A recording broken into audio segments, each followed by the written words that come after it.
Hey guys, it's Coach Robin with Journey to Fitness. Today I want to go live and just talk a little bit about how to cleanse your crystals if you have crystals that you need to clear. Why do we need to clean our crystals? Well, first of all, any crystals you buy or are given will have picked up residual energy from all the people they've come in contact with. So that energy might be positive or it might be negative. But regardless, it's not your energy, so you want to clear that and cleanse it before you would program them. And I'm not going to talk about programming today. I'll wait till Friday to talk about that. But yeah, before you use them for your own use, you're going to want to do that. So most crystals and gemstones will pick up negative or unwanted energies over time.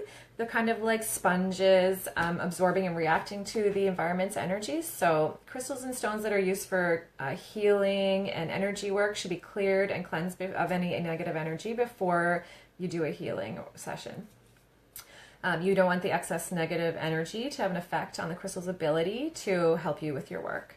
So you'll want to make sure it's clear so that the work that you're doing, the energy is solely that of the client. Certain crystals don't absorb energy, so they don't need to be cleared, and some of those would be citrin, kyanite, and azestolite. Some of them are tongue twisters. So how do we clear these little beautiful rocks? There's quite a few methods, so I'm just going to list off a few today, and if you're wanting to do it, you just kind of choose the one that makes sense to you. Maybe if you want to do like if it's salt water or blah blah blah, whatever. If you have that in your house, then obviously you'd use that, or whatever one makes most sense to you. So the first thing you can do is smudge your crystals. So you would have your sage and your shell, and you would light your sage, and then pass your crystals through the smoke of it between 3 to 7 times, or whatever you really feel like is fine. So yeah, so just pass it through the smoke, and this is white sage. You can use regular sage. You can get packets of incense, which is kind of like different spices and things like that, and in there sage and seeds and different things. So yeah, you can use that. And also, as you're doing it, actually, you should make set your intention. So ask the goddess or whoever you talk to for the crystals to be smudged and cleared for all of the highest the highest good of all concerned. Oh my God. Okay. What else? You can use salt water to clear your crystals, but some crystals are sensitive to that, and salt, you don't want them to crack or have them deteriorate. So a lot of times I don't really do the salt water one. There's certain ones you really don't want to clean with salt water, such as calcite, carnelian, halotite, hematite, labradorite, spectrolite, lepidolite, magentite, magnetite, mica, moldavite, opal, turquoise, selenite, and most clusters. And a cluster looks like this.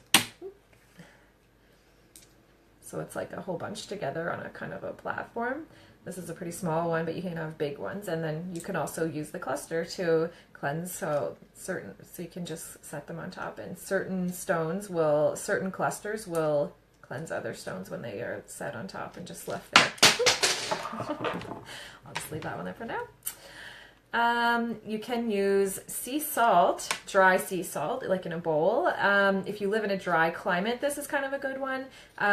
You can leave them in there for maybe 10 to 12 hours, but I see some people saying 24 to 48 hours online, or sometimes online I see that recommendation, but I've had the feeling that that's too much, like it's super intense. So 10 to 12 hours, I would say, and take them out. And if you live in a humid, damp climate, that's probably not the best thing, because the humidity and the salt together is basically like salt water, so it can deteriorate the crystals.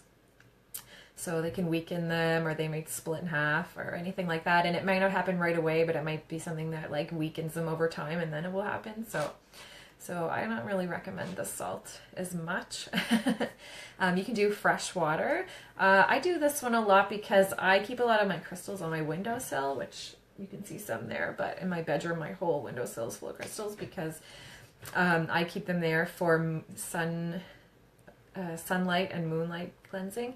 And so, but when I need to dust off my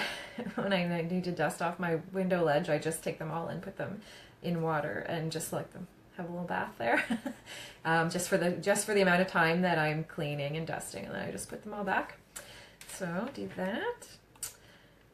If you're gonna do it in water, like fresh water or any kind of water, make sure that it's like cool or lukewarm. Like any extreme temperatures, again, really, really cold or really, really hot is going to damage your crystals or make them split or something like that. So you don't want to do that. I talked about sunlight and moonlight. You can use flower water.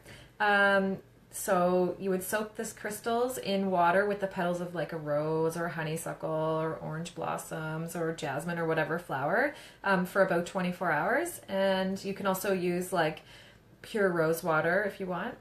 But don't forget, again, some don't do well in water, so you should research that before you just soak your crystals in water.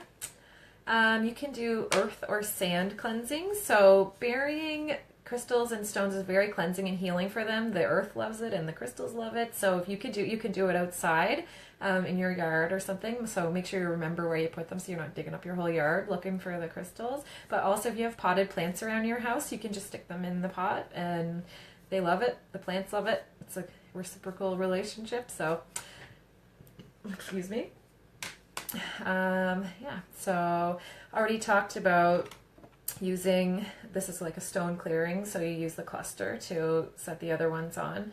A lot of times we use selenite, which I don't think I have up here with me, but you can get like long skinny or long flat ones that are like made of selenite or kyanite or carnelian, and you just set them on top. So this is a cluster, but also you could just have a clearing stone.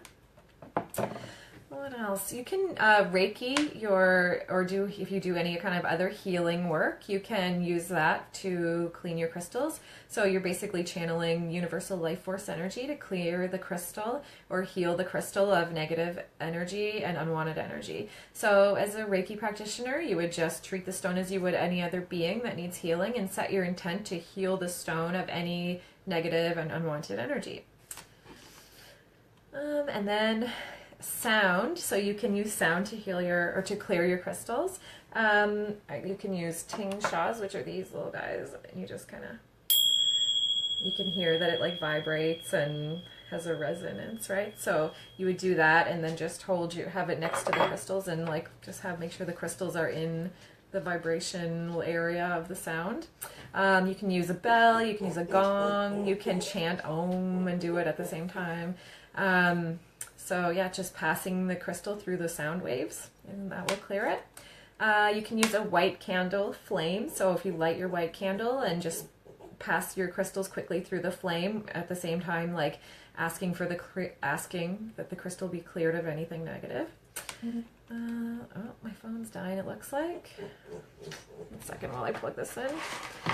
Phone's dying. My dog wants to get out. I was already interrupted once by a phone call. That's better. What else? So, and then simply you can just ask for them to be cleared from the divine. So whether you believe in God or goddess or whoever, you can just ask for your crystals to be cleared and energetically cleansed, right? So just make up a little thing like, "Oh, divine God or goddess, please clear all negative and unwelcome energies from this crystal for the highest good of all concerned. Thank you. Amen," or "Blessed be," or whatever you want to say. And you can just word this differently for your own beliefs. So yeah, so that's quite a few ways. There are some other ones that are a little more in depth that I'm not gonna get into today. It's not really beginner stuff. So yeah, so if you have any crystals and you want to clear them, you feel like they're getting heavy or not really working the way you wanted them to work, and maybe they've been around a lot of other people or whatever, then it's probably a good idea to give them a little cleanse. And yeah, if you have any questions, just message me on here or my blog. I'll repost this later with the blog, and I hope you guys are having a great day, and I will go live again on Friday. I think my topic will be programming your crystals to do what you want. So yeah, so have a great day, and I will see you guys Friday. Bye.